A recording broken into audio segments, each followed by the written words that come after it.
Oke, kembali lagi dengan saya Fernando Watupikir. Saya akan menjelaskan apa itu metode SAW atau kepanjangannya Simple Additive Weighting. Metode SAW adalah suatu metode yang digunakan untuk mencari alternatif optimal dari sejumlah alternatif dengan kriteria tertentu.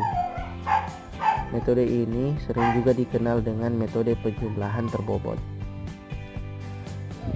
dengan cara mencari penjumlahan terbobot dari rating kinerja pada setiap alternatif pada semua atribut. Oke, kita lanjut saja pada contoh kasus yang akan saya berikan. Di sini adalah contoh soal dari metode SAW.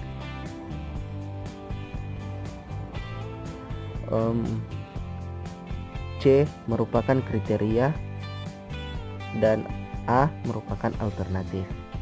Jadi di sini memiliki 5 kriteria dan 5 alternatif. Kriteria pertama untuk alternatif 1 adalah kepadatan penduduk.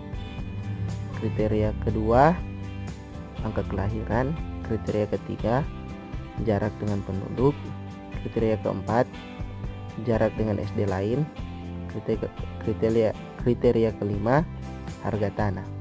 Untuk kriteria kelima ini merupakan biaya pengeluaran. Untuk kriteria 1, 2, 3, dan 4 merupakan nilai keuntungan. Lanjut, untuk setiap alternatif. Setiap alternatif ini adalah lokasi-lokasi atau pilihan yang akan kita pilih. A1 lokasi di Gronggong, A2 Kembang Tanjung lokasinya, A3 Padang Tinggi lokasinya, A4 PD lokasinya, A5 Sigli untuk lokasinya. Di sini kita harus menentukan lokasi terbaik untuk membangun sebuah sekolah. Kita lanjut saja ke langkah pertama. Langkah pertama, kita harus menentukan bobot dari setiap kriteria. Dan untuk membuat sebuah pembobotan harus mencapai 100% atau 1 untuk nilai 0, Jadi di sini saya memakai nilai 0, Jika Anda ingin mengganti dengan nilai persentasi, bisa saja. Contohnya 0,15 itu bisa diganti dengan 15%. Oke, kita lanjut ke langkah kedua. Tentukan benefit dan cost. Jadi, sudah saya jelaskan tadi di atas. Benefit merupakan nilai keuntungan, berada di C1, 2, 3, dan 4. Dan cost merupakan biaya pengeluaran, berada di C5. Jadi di sini kita akan menentukan nilai benefit dan cost. Kita kembali ke tabel di atas. Untuk nilai benefit C1 90. Kenapa 90? Karena 90 merupakan nilai terbesar dari antara nilai yang lain untuk C1. Begitu juga untuk C2, C3, dan C4 kita mencari nilai terbesar di antara nilai-nilai yang lain. Sedangkan di C5 merupakan biaya atau pengeluaran, kita mencari nilai terendah di antara nilai-nilai yang lain. Jadi untuk C5 nilai terendahnya adalah 20. Bisa kita lihat hasilnya untuk benefit dan cost di sini. Kita lanjut ke langkah ketiga. Langkah ketiga, kita membuat normalisasi. Contohnya di sini A1 C1. Untuk normalisasi A1 C1 sama dengan nilai A1 C1 dibagi dengan benefit. Kita lihat kembali tabel di atas.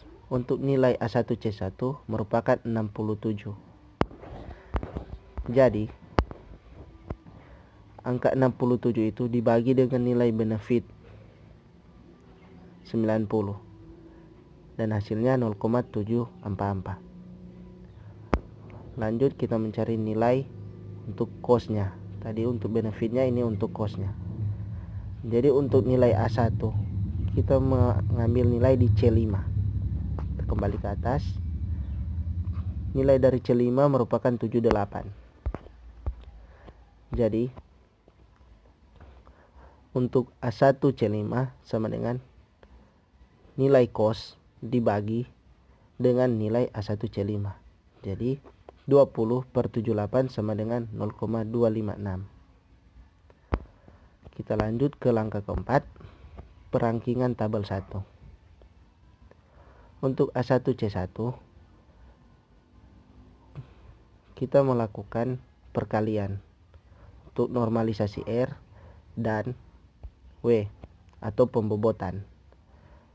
R ini melambangkan normalisasi dan W ini melambangkan pembobotan. Jadi nilai dari normalisasi untuk contoh di sini adalah A1 C1 0,744. Kita kali dengan nilai pembobotan untuk C1. Bisa kita lihat di atas. Ini adalah contoh nilai pembobotan yang sudah saya tunjukkan dan jelaskan tadi. 0,15 adalah pembobotan untuk C1.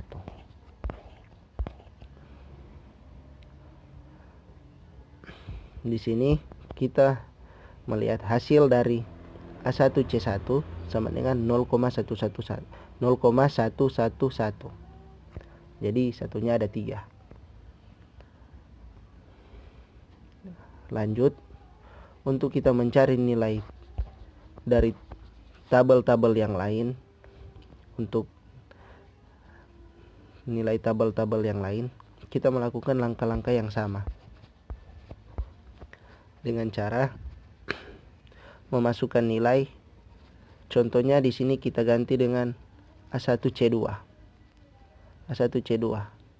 Jadi nilai sama dengan masukkan nilai A1 C2 dibagi dengan benefit.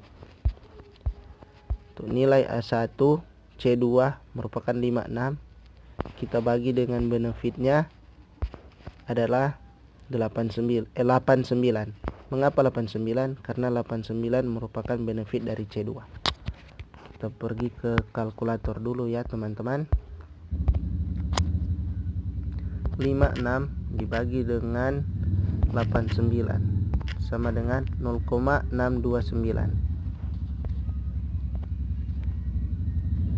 0,629. Kita lanjut. Kita sudah tidak perlu lagi mencari untuk nilai cos untuk C5 karena di sini sudah ada. Kita lanjut, kita ganti A1 C2 sama dengan nilai normalisasi R kali W. Kita kalikan tadi yang sudah kita dapat dengan pembobotan. Kita lihat pembobotan untuk C2 masih tetap sama 0,15. Oke. Hasil yang tadi dikali dengan 0,15. Di sini kita mendapatkan hasil untuk tabel A1 C2. Kembali lagi ke materi. Dan untuk slide selanjutnya merupakan isi dari tabel-tabel yang sudah didapatkan nilainya untuk tabel selanjutnya. Dan di sini kita sudah mendapatkan nilai untuk A1 C2 sebagai contoh lanjutan, dan untuk mencari nilai tabelnya kita melakukan langkah-langkah yang sama. Oke, saya akan menunjukkan nilai dari tabel untuk kriteria dan alternatif. Di sini untuk C2 0,094, C1 0,111. Jadi nilainya tidak ada yang berubah, tetap sama. Bisa kita lihat di kalkulator yang tadi 0,9438202. Bisa kita lihat di tabel 0,943820202. Sama kan teman-teman? Jadi untuk mencari nilai untuk tabel-tabel yang lain, langkahnya masih sama seperti tadi. Kita tentukan dulu nilai normalisasi R, baru kita kalikan dengan pembobotan yang ada. Lanjut